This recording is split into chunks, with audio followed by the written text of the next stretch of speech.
အားလုံးပဲမင်္ဂလာပါဒီနေ့ရှင်းလင်းတင်ပြချက်လေးမှာတော့တကယ်ကိုစိတ်လှုပ်ရှားစရာကောင်းတဲ့ခရီးစဉ်တစ်ခုအကြောင်းပြောပြသွားချင်ပါတယ်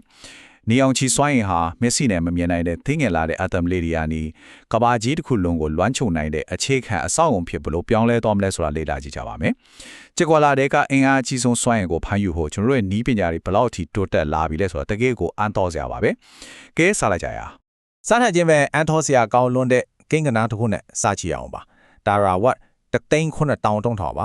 ါဒါကဘာမြေပြင်ကနေနေ့စဉ်ဆက်တိုက်လက်ခံရရှိနေတဲ့နေစွမ်းရင်ပမာဏဖြစ်ပါတယ်စဉ်းစားကြည့်ပါဒီပမာဏကကဘာလူရဲ့တစ်ခုလုံးစက်ယုံတွေကားတွေမြို့ကြီးတွေအားလုံးနေ့စဉ်တုံးနေတဲ့စွမ်းရင်စုစုပေါင်းထက်အစားပေါင်း1000တိတိပိုများနေတာပါတကယ်တော့ကျွန်တော်တို့လိုအပ်နေတာထက်အစမတန်များပြားတဲ့စွမ်းရင်တွေဟာအလားထားရာကျနေတာနဲ့တူပါတယ်ဒီတော့ဒီအကြောင်းအရာတွေကိုအစင်းလိုက်လေ့လာသွားဖို့အစီအစဉ်လေးရှိပါတယ်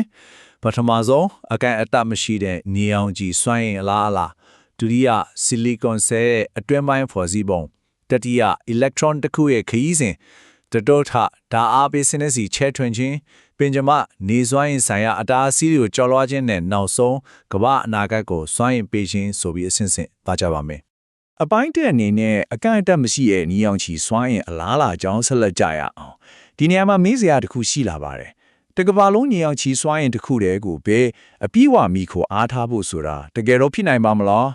ဒီအထေကိုသိဖို့ဆိုရင်နေမင်းကြီးစီကနေအကန့်အတတ်မရှိထွက်ပေါ်လာတဲ့စွမ်းရင်ပမာဏနဲ့ကဘာလူဦးရေအကွက်တကယ်တမ်းလိုအပ်တဲ့သိငယ်လာတဲ့စွမ်းရင်ပမာဏတို့ရဲ့ကြားကကြီးမားလာတဲ့ကွာခြားချက်ကြီးကိုကြည့်လိုက်ရင်သိနိုင်ပါတယ်နေစွမ်းရင်ဟာကျွန်တော်တို့လိုအပ်တာအများကြီးကိုပိုလျံနေတာပါဒီလောက်ကြီးမားတဲ့ပမာဏကြီးကိုသာစနစ်တကျဖမ်းယူနိုင်မယ်ဆိုရင်ကဘာပေါ်မှာစွမ်းရင်ပြတ်လာမှုဆိုတာလုံးဝရှိလာမှာမဟုတ်တော့ပါဘူးဒါဆိုရင်ဒီလိုအမတန်များပြားတဲ့စွမ်းအန်တွေကိုဘယ်လိုဖမ်းယူကြမလဲအပိုင်းနှစ်ဖြစ်တဲ့ဆီလီကွန်ဆဲရဲ့အတွင်းပိုင်းကိုဆက်ပြီးလေ့လာကြည့်ကြအောင်နေအောင်ကြီးကလာတဲ့စွမ်းငင်တွေကိုဖမ်းယူဖို့ဆိုလာပြတဲ့ဟာဆဲလို့ခေါ်တဲ့တင်းငယ်တွေ unit လေးတွေကိုအခြေခံထားတာပါဒီဆဲလေးတွေအများစုကိုဆီလီကွန်နဲ့ပြုလုပ်ထားတာပါဆီလီကွန်ဆိုတာတကယ်တော့သေးတဲ့ထဲမှာအများဆုံးပါဝင်ပြီးကမ္ဘာပေါ်မှာဒုတိယအပေါင်းများဆုံး dressing ပဲဖြစ်ပါတယ်ဒါပေမဲ့သူ့ရဲ့အန်ဒရိုဆက်အကောင်းဆုံးချက်ကပုံစံခဲဖွဲ့စည်းပုံထဲမှာအတမ်တွေကိုခိုင်မာတဲ့ချီနှောင်မှု၄ခုနဲ့ဆက်ဆက်ထားလို့ electron တွေကိုနေရာကျမြဲမြံစွာထိန်းချုပ်ထားနိုင်တာပါပဲအခုဆီလီကွန်မျိုးစားနှစ်ခုကိုအလွယ်လိုက်ထပ်ထားလိုက်တဲ့အခါတကယ်ကိုထပ်မြက်တဲ့ engineer ပညာရပ်ပိုင်းဆိုင်ရာဖန်တီးမှုတစ်ခုဖြစ်လာပါတယ် electron အဖို့တွေပါတဲ့ n-type silicon နဲ့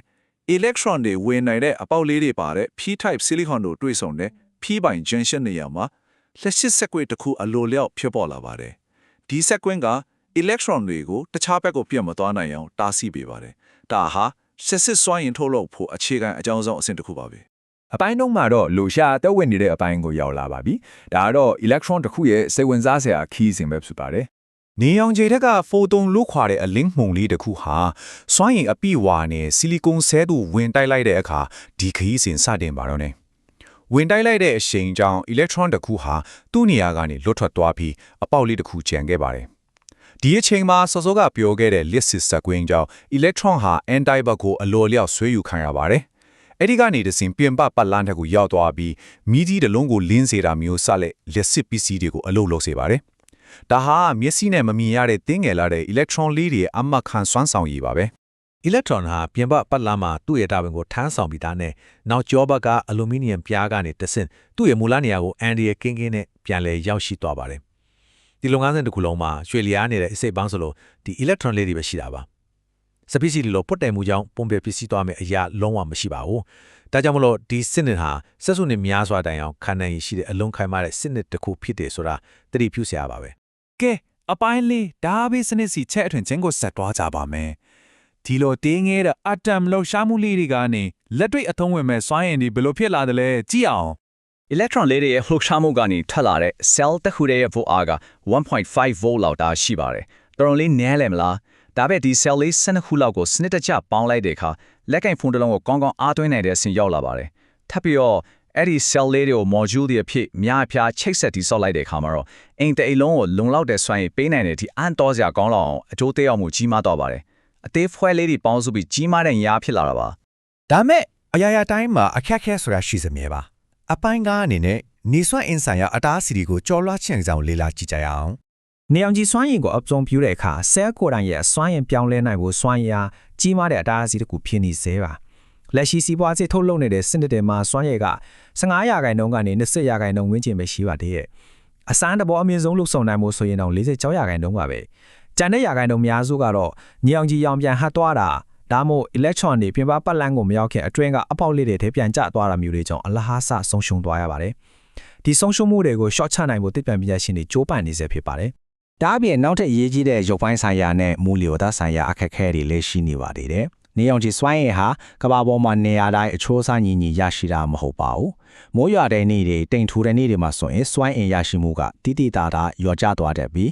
ညဘက်တွေမှာဆိုရင်ကလုံးဝမရရှိနိုင်ပါဘူးဒါတဘာဝတရားရဲ့အရှောင်လွဲလို့မရတဲ့အမှန်တရားပါဒါကြောင့်မို့လို့နေမတာပဲချင်းနေမှာပါအသုံးပြုနိုင်ဖို့အတွက်အစင်းမြင့်စွမ်းအင်တဲ့ယူပို့ဆောင်ရေးနဲ့အကြီးစားတော်လောင်မှုစနစ်တွေဘက်ထရီနည်းပညာတွေမရှိမဖြစ်လိုအပ်နေတာဖြစ်ပါတယ်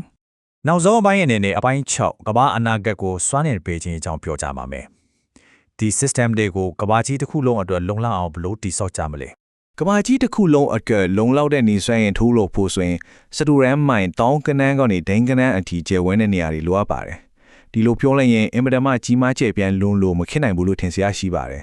ဒါပေမဲ့ဆာဟာရာတဲကန်ဒါရာကြီးတစ်ခုတည်းရောက်တဲ့စတူရန်မိုင်3တန်းကျော်ကျယ်ဝန်းနေဆိုတာကိုစဉ်းစားကြည့်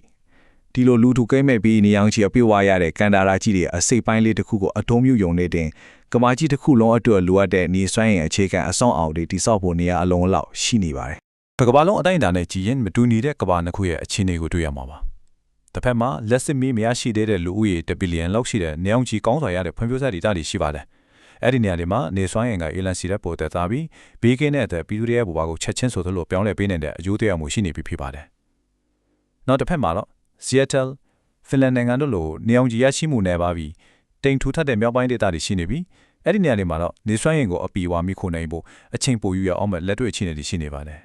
ဘယ်လိုဖြစ်ဖြစ်ရေပေါ်ဆိုလာချန်ကြီးတွေလိုဒီထွင်စမ်းသစ်မှုတွေအစမပြတ်ပေါ်ပေါက်လာတာရဲ့